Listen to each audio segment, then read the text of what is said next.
Hello, my dear friends. I welcome you all to this new lecture where I will be teaching you Graham's law of diffusion. तो सबसे पहले Graham's law of diffusion पढ़ने से पहले दो terms का मतलब जान लेना बहुत इम्पॉर्टेंट होता है. वो है डिफ्यूजन. एक तो है डिफ्यूजन टर्म. डिफ्यूजन का मतलब होता है the movement of particles, the spontaneous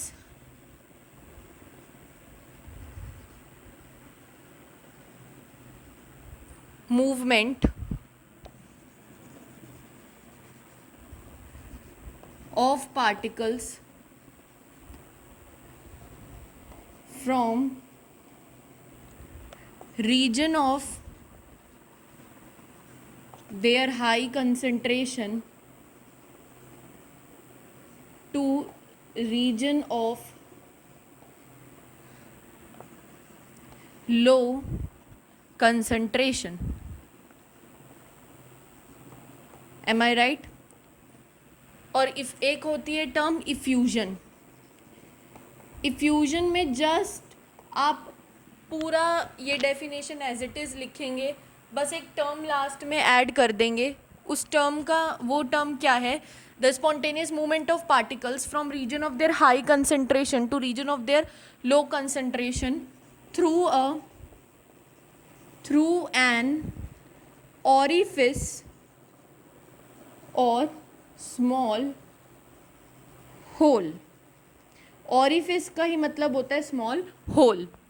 तो अब मैं इसको एक्सप्लेन करती हूँ. ये तो मैंने बस डेफिनेशन लिखी है जस्ट.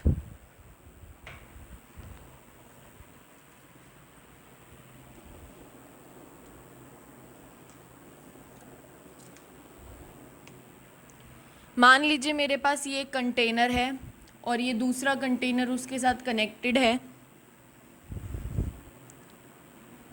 यहाँ ये कंटेनर ए है, ये कंटेनर बी है. मेरे पास यहाँ पे एक गैस है जिसके मेरे पास इस तरफ 3 मॉलिक्यूल्स हैं और इस तरफ सिर्फ एक ही मॉलिक्यूल है. और मेरे पास एक दूसरी गैस है, यहाँ पे उसके 4 मॉलिक्यूल्स हैं और यहाँ पे उसके 2 मॉलिक्यूल्स हैं. तो जो गैस रेड कलर से बनाई है मैंने, वो कहाँ से कहाँ जाएगी? वो जाएगी फ्रॉम ए टू बी. और जो गैस मैंने ब्लैक से बनाई है वो कहाँ जाएगी? वो भी जाएगी from A to be.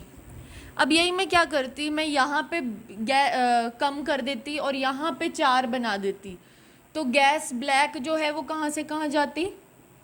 B to ए. कहने का मतलब सिर्फ इतना सा है. मान लीजिए यहाँ पे एक और हो जाता, ठीक है. तो आप ये नहीं देखेंगे कि total concentration of this plus this. Total concentration अगर हम देखते, मान लीजिए मैं कह रही हूँ, अगर आप रेड का डिफ्यूजन चेक करना चाह रहे हैं तो सिर्फ रेड वाले पार्टिकल्स को काउंट करेंगे कि यहाँ पे 3 है, यहाँ पे 1 है, तो 3 से 1 की तरफ जाएंगे. ब्लैक वाले पार्टिकल्स का डिफ्यूजन चेक करना है तो सिर्फ ब्लैक का ही देखेंगे. जैसे यहाँ 2 हैं और यहाँ 5 हैं, तो यहाँ 5 से 2 में आएंगे. आप इसको ये मत देखिए कि यहाँ पे टोटल कितने हैं, 1 2 3 4 5. यहाँ टोटल कितने हैं, 1 2 3 4 5 6. तो चाहे रेड हो चाहे ब्लैक हो, वो बी टू ए आएगी क्योंकि यहाँ पे 6 पार्टिकल्स हैं, यहाँ पे 5 है. नो, आपने सिर्फ जिन पार्टिकल्स का आपको डिफ्यूजन पूछा है उन्हीं का नंबर काउंट करना है रादर देन काउंटिंग टोटल. तो डिफ्यूजन का सिंपल सा ये मतलब होता है. और इफ्यूजन क्या होता है? मान लीजिए ये मेरे पास एक कंटेनर है, यहाँ पे इसमें एक स्मॉल सा होल हो रखा है, और जब यहाँ पे गैस पार्टिकल की कंसंट्रेशन ज़्यादा है और बाहर एनवायरनमेंट में कम है, तो गैस पार्टिकल इस छोटे से होल से निकल के एनवायरनमेंट में जाएंगे. तो इसको हम क्या कहेंगे? इफ्यूजन कह देंगे. क्या कह देंगे? इसे इफ्यूजन कह देंगे. गैस सिलेंडर जो हमारे किचन में होता है, अगर वो लीक हो जाए तो it is also an example of effusion, क्योंकि वो एक स्मॉल होल से सारी गैस पूरे रूम में फैलती है. राइट? तो अब हम बेसिक जो लॉ दिया था उस पे आते हैं. ये तो बेसिक सी टर्म मैंने एक्सप्लेन कर दी. जिसको ये पता है वो फास्ट आगे कर ले वीडियो को, क्योंकि ये बहुत बेसिक था.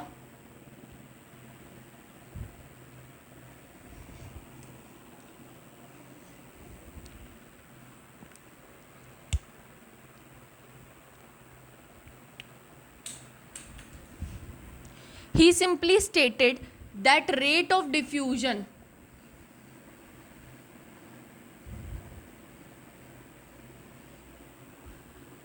through a hole, जिसको आप क्या भी कहते हो, effusion, will be directly proportional to, यहाँ पे ऑफ गैस लिख लो, of gas will be directly proportional to pressure, area of hole upon under root molar mass of the gas into temperature, right. इसी को एक मॉडिफाइड फॉर्म है इसकी, P A, P यहाँ पे क्या है, प्रेशर, ए क्या है, एरिया ऑफ होल जहाँ से वो निकल रही है gas, upon root density into temperature. वो क्या कहता है कि रेट ऑफ डिफ्यूजन जो होगा वो डायरेक्टली प्रोपोर्शनल होगा प्रेशर के, डायरेक्टली प्रोपोर्शनल होगा एरिया ऑफ होल के, इन्वर्सली प्रोपोर्शन होगा मोलर मास के, और इनटू होगा इन्वर्सली प्रोपोर्शनल होगा टेम्परेचर के, राइट। तो अब हम आगे बढ़ते हैं एक बार। तो अब आप मुझे सिंपल सी बात बताइए, एक मान लीजिए ये कंटेनर है और ये अभी गैस एक्सर्ट कर रही है 2 पास्कल प्रेशर। सेम गैस अगर same gas 6 pascal pressure contain करे, प्रेशर का मतलब क्या होता है, बहुत ज़्यादा प्रेशर से वो वॉल पे टकरा रही है, मतलब बहुत ज़्यादा प्रेशर से वो ऑरिफिस से भी निकल रही है, तो रेट ऑफ डिफ्यूजन क्या हो जाएगा, डायरेक्टली प्रोपोर्शनल टू प्रेशर। जितना बड़ा होल होगा उतनी ज़्यादा गैस बाहर निकलेगी, तो डायरेक्टली प्रोपोर्शनल टू एरिया। जो इंसान मोटा होता है वो थोड़ा, इंसान भी कह लो, कुछ भी कह लो, जो भी चीज़ मोटी होती है वो थोड़ा कम तेज़ दौड़ पाती है, तो इसीलिए inversely proportional to molar mass. और टेम्परेचर के इन्वर्सली प्रोपोर्शनल नहीं होता। देखने में ऐसा लग रहा है कि रेट ऑफ डिफ्यूजन जो होगा वो इन्वर्सली प्रोपोर्शनल टू टेम्परेचर होगा, रूट टेम्परेचर, बट आपको क्या लगता है, फील क्या होता है कि ऐसा होगा क्या? नहीं। क्यों नहीं होगा ऐसा? क्योंकि जब टेम्परेचर इंक्रीज़ होगा तो गैस मॉलिक्यूल्स की काइनेटिक एनर्जी बढ़ेगी, तो वो ज़्यादा तेज़ी से इस ऑरिफिस से निकलेंगे। बट यहाँ पे अगर मैं इक्वेशन देखूँ तो ऐसा लगता है कि अगर टेम्परेचर बढ़ाऊँगी तो रेट कम हो जाएगा, लग रहा है ना इक्वेशन देख के। बट अगर मैं इसको फील लेके सोचूं तो ऐसा लगता है कि ये डायरेक्टली प्रोपोर्शनल होना चाहिए था। तो इसके पीछे का कंसेप्ट एक बार समझते हैं क्या है।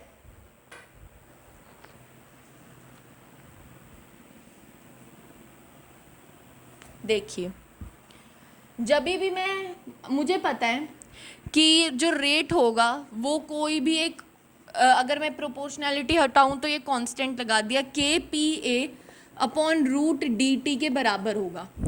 मान लीजिए अगर मैं इस इक्वेशन से ये इंटरप्रेट कर रही हूँ कि rate is directly proportional to 1 upon root T, तो ये मैं कब लिख सकती हूँ, जब मैं के पी ए और डी को क्या मान रही हूँ, कांस्टेंट, राइट। देखो, जब मैं P V is equal to n R T लिखती थी और मैं अगर ये लिख दूँ P is directly proportional to temperature, तो मैं साथ क्या लिखती थी, considering volume to be constant. Similarly अगर मेरे पास ये इक्वेशन है और इससे मैं ये इंटरप्रेट कर रही हूँ, तो इट मीन्स मुझे प्रेशर, एरिया और डेंसिटी को क्या लेना पड़ेगा, कांस्टेंट। बट जब मैं इसको ऐसे लिख ही नहीं सकती, क्यों? क्योंकि जो टेम्परेचर अगर मैं बढ़ाऊंगी तो kinetic energy of gas molecules भी बढ़ेगा। काइनेटिक एनर्जी बढ़ेगी तो जिस प्रेशर से गैस वॉल्स ऑफ कंटेनर से टकरा रही हैं वो भी तो बढ़ेगा, it means pressure of the gas भी बढ़ेगा। पर ये रिलेशन मैं सिर्फ कब लिख सकती हूँ इससे इंटरप्रेट करके, जब मैं प्रेशर, एरिया और डेंसिटी को कांस्टेंट लूँ। बट टेम्परेचर इंक्रीज करने पे प्रेशर तो कांस्टेंट रह ही नहीं पाएगा, इट मीन्स मैं ये कभी भी नहीं लिख सकती, राइट। देखिए, जब मुझे ये इक्वेशन दी और इससे मैंने ये इंटरप्रेट करा कि P is directly proportional to temperature, तो हम हमेशा साइड पे ये लिखते हैं considering other factors to be constant. But जब मैं टेम्परेचर का इफेक्ट देखूंगी रेट पे तो मैं ये ऐसे इंटरप्रेट कर ही नहीं सकती, क्योंकि अगर मैं टेम्परेचर चेंज करूंगी तो प्रेशर तो चेंज होगा ही, और अगर मैं ये लिख रही हूँ तो मुझे प्रेशर को कांस्टेंट रखना पड़ेगा, पर वो मैं रख नहीं सकती क्योंकि टेम्परेचर इंक्रीज करने पे प्रेशर इंक्रीज होता है, तो इसलिए ये इंटरप्रिटेशन गलत है। अब मैं इसको एक बार दोबारा से समझाती हूँ एक एग्जाम्पल से, तो उससे आपको ज़्यादा जल्दी समझ आएगा। मान लीजिए मैंने एक क्वेश्चन दिया आपको, उसमें मैं आपको ये कह रही हूँ कि मैंने टेम्परेचर को 4 टाइम्स कर दिया और PV is equal to nRT से अगर टेम्परेचर 4 टाइम्स हुआ तो प्रेशर भी क्या होगा 4 times, considering other variables other parameters to be constant, right. तो मान लीजिए पहले रे R1 था के P1 A1 upon root D T1। अब मैंने क्या किया, टेम्परेचर को 4 टाइम्स कर दिया T1 के, तो प्रेशर भी 4 टाइम्स हो गया P1 के, क्यों, क्योंकि PV is equal to nRT। तो अब मैं लिख रही हूँ R2 will be equal to के P2 A1, क्योंकि एरिया तो ऑरिफिस का मैं कांस्टेंट ले रही हूँ, डेंसिटी भी सेम रहेगी क्योंकि मैं सेम गैस कंसीडर कर रही हूँ, और यहाँ पे मैंने T2 लिख दिया। Substituting P1 and P2 and T2, यहाँ से T2 और P2 की वैल्यू यहाँ रखो, तो K इंटू P2 क्या आ जाएगा 4 times P1 into A1 upon root D into T1 is 4 times T1, तो K इंटू, तो ये क्या आ गया 4 K P1 A1 अपॉन ये 4 बाहर आ जाएगा रूट से तो 2 आ जाएगा 2 रूट D T1, तो ये ऐसे कट गया, तो आंसर क्या आया 2K P1 A1 upon root D T1, और ये K P1 A1 upon root D1 T1 तो क्या था R1 था, तो ये क्या लिख गया 2 टाइम्स ऑफ, ये क्या आ गया 2 टाइम्स ऑफ R1, क्योंकि ये पूरी इक्वेशन क्या थी R1 थी, तो R2 किसके बराबर आया R1 2 टाइम्स ऑफ R1 के। तो दैट मीन्स अगर मैं टेम्परेचर को बढ़ा रही हूँ तो अगर मैं सीधा ये इंटरप्रेट करूँ कि टेम्परेचर मैं बढ़ा रही हूँ 4 टाइम्स, तो अगर आप डायरेक्टली प्रेशर को ना बढ़ाओ, ऐसे किसी ने आपको नहीं बताया कि प्रेशर भी 4 टाइम्स करना है आपको इस इक्वेशन में, तो बच्चा सीधा देख के क्या कहेगा, अगर टेम्परेचर को 4 टाइम्स बढ़ाया है तो रेट क्या हो जाएगा हाफ हो जाएगा, क्योंकि मैं अगर यहाँ पे सीधा 4 लिख दूँ तो ये 4 बाहर आ जाएगा और ये क्या बन जाएगा हाफ, तो सीधा बच्चा क्या इंटरप्रेट करेगा कि रेट तो हाफ हो रहा है, बल्कि रेट क्या हो रहा है डबल हो रहा है, क्यों, क्योंकि प्रेशर भी। तो क्या मैं ये कह सकती हूँ कि टेम्परेचर बढ़ने पे रेट कम हो रहा है, नहीं, टेम्परेचर बढ़ने पे रेट बढ़ रहा है। तो ये एक इम्पॉर्टेंट पॉइंट था।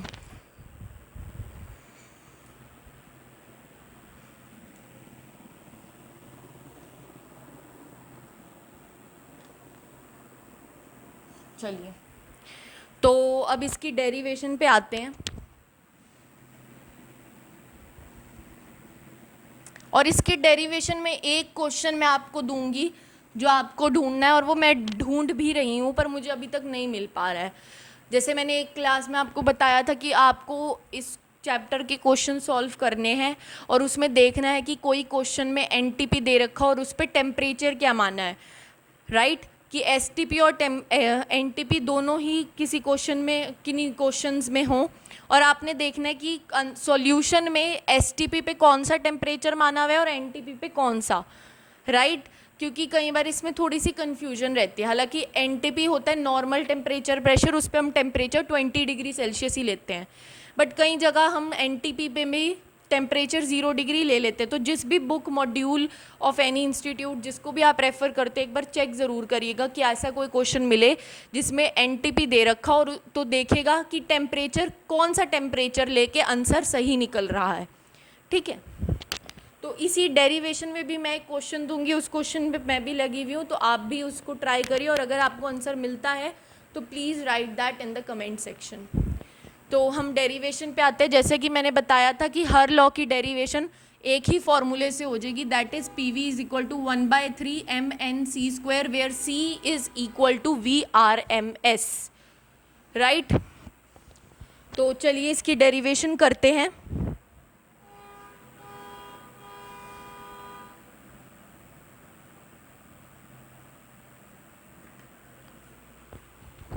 अगर यहाँ पे m क्या था बच्चों, यहाँ m था molar mass of gas. Derivation जब मैंने ये डिराइव किया था तो मैंने लिखा था m is the molar mass of the gas. और अगर मैं इसको of gas molecule, right, molar mass तो एक ही गैस मॉलिक्यूल का होता है वैसे भी, n क्या है, number of particles, number of gas molecules, तो m इंटू n क्या हो जाएगा,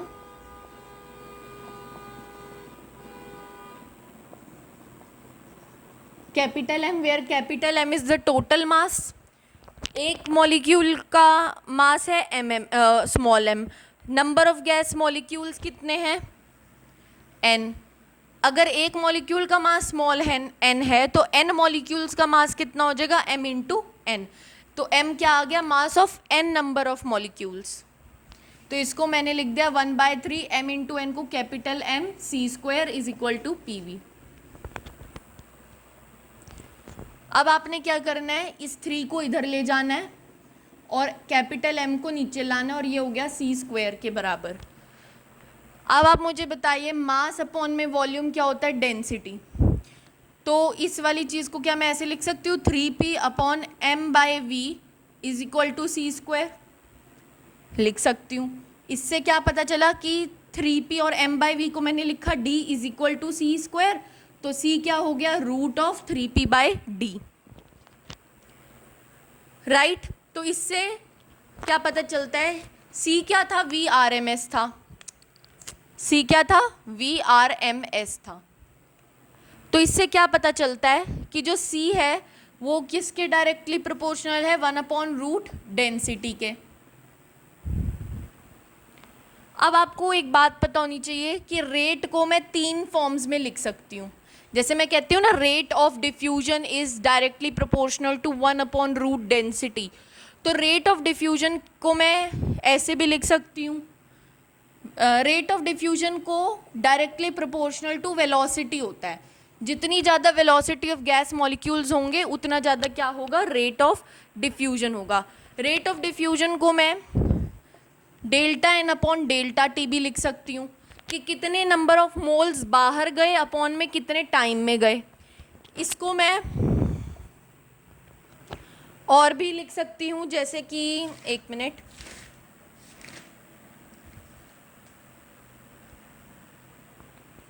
इसको मैं प्रेशर और वॉल्यूम की टर्म्स में भी लिख सकती हूँ कि कितना वॉल्यूम में चेंज आया इन द कंटेनर अपॉन कितने टाइम में आया। इसको मैं डेल्टा P अपॉन P भी, डेल्टा T भी लिख सकती हूँ कि गैस कितना चेंज आया अपॉन डेल्टा T। तो जो रेट ऑफ डिफ्यूजन है वो इन सब के भी डायरेक्टली प्रोपोर्शनल है, delta n upon delta T, delta V upon delta T, delta P upon delta T। इसको याद कैसे रखेंगे देख लीजिए, PV is equal to nRT में से PV और n की टर्म्स में आप रेट को डिनोट कर सकते हो। तो ऐसे रट्टा मार लो कि रेट को अगर लिखना हो तो PV is equal to nRT में जो पहली 3 टर्म्स हैं उसके फॉर्म में मैं रेट को लिख सकती हूँ, और rate is directly proportional to velocity. C क्या है यहाँ पे, VRMS, एक तरीके से वेलोसिटी ही है। तो अगर velocity directly proportional to root D है और अगर rate directly proportional to root C है, तो इससे क्या मैं ये इंटरप्रेट कर सकती हूँ कि rate will be directly proportional to 1/रूट डी।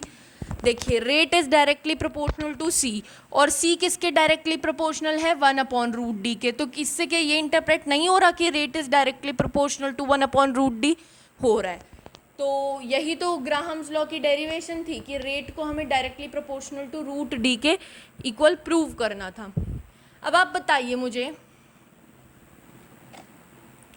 कि डेंसिटी जो होती है वो मास की क्या होती है, सॉरी वेपर डेंसिटी क्या होती है,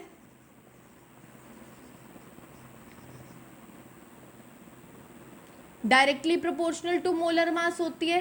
तो वेपर डेंसिटी अगर directly proportional to molar mass होगी तो क्या मैं इसको ऐसे लिख सकती हूँ?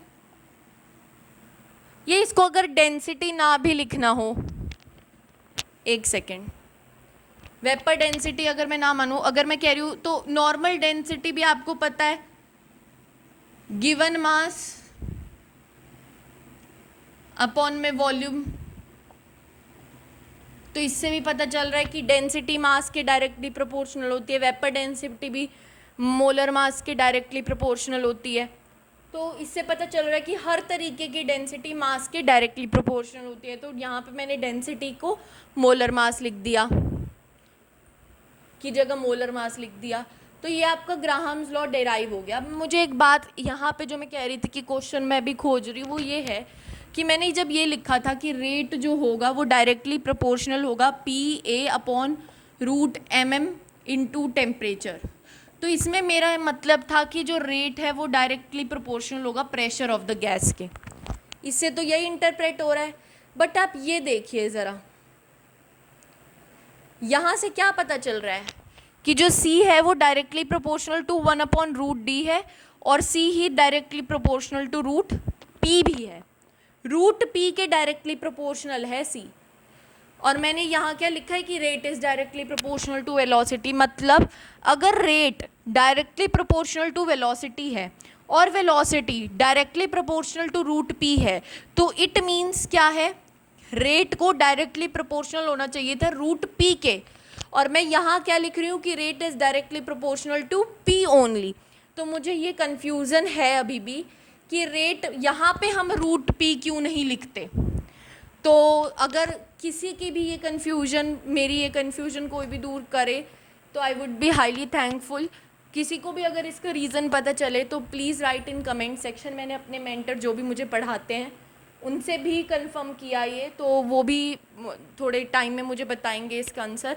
तो अगर जैसे मुझे पता चलता है कि यहाँ पे √P क्यों नहीं आता बुक्स में, हालांकि अगर मैं यहाँ से देखूँ कि C is directly proportional to √P और मैं कह रही हूँ rate is directly proportional to velocity, it means अगर rate directly proportional to C है और C directly proportional to √P है, तो इससे क्या इंटरप्रेट होता है कि रेट और P में क्या रिलेशन है, रूट वाला।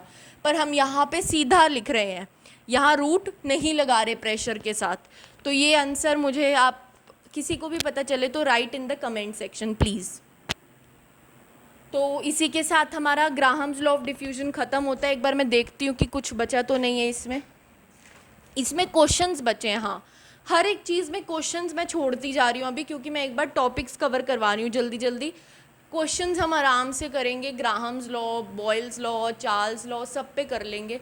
अभी क्वेश्चंस नहीं अपलोड होंगे अभी, क्योंकि देखिए क्वेश्चंस तो बंदा तब करे ना जब उसकी थ्योरी पार्ट स्ट्रॉन्ग हो। थ्योरी स्ट्रॉन्ग होती है तो क्वेश्चन अपने आप हो जाते हैं।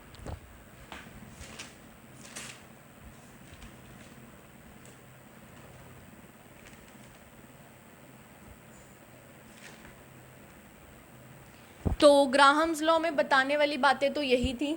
अच्छा, इससे हमें एक चीज़ पता चली, ये वाला फॉर्मूला, इसकी डेरिवेशन से हमें एक फ़ायदा हुआ है। वो ये फ़ायदा हुआ है कि हमें VRMS को लिखने का एक और तरीका पता चल गया है। तो देखिए, एक सेकेंड, ये भी थोड़ा सा रिवाइज कर लेते हैं तो अच्छा हो जाएगा हमारे लिए। हमें पता है VRMS क्या होता है, √3RT/m, where m is the molar mass of the gas। इसी को अगर मुझे ऐसे लिखना हो तो हम कैसे लिखते हैं, N1V1² plus N2V2² and so on up to n। तो इसको लिखने का तीसरा तरीका क्या है, √3P/D, where P is the pressure and D is the density. तो हमें इसका VRMS का तीसरा फॉर्म भी पता चल गया। तो with this we come to the end of the lecture. Questions हम लास्ट में करेंगे हर चीज़ के, अभी हम सिर्फ थ्योरी पार्ट कवर करते चल रहे हैं। Thank you very much for watching my video. If you like it please like कर दीजिए इस वीडियो को अगर आपको वीडियो पसंद आ रही है, कंटेंट अच्छा लग रहा है। एंड आई हैव ट्राइड कि लाइट की रिफ्लेक्शन ना आए, ऑडियो क्वालिटी थोड़ी अच्छी हो। सो प्लीज़ अगर अच्छा लग रहा हो तो लाइक कर सकते हैं आप। चलिए अब हम इसके साथ एंड करते हैं लेक्चर। कोई चीज़ ना समझ आई हो कमेंट सेक्शन में पूछ लीजिए, कोई और चीज़ को इम्प्रूव करने की ज़रूरत है तो वो भी आप कमेंट्स में बताइए। Thank you.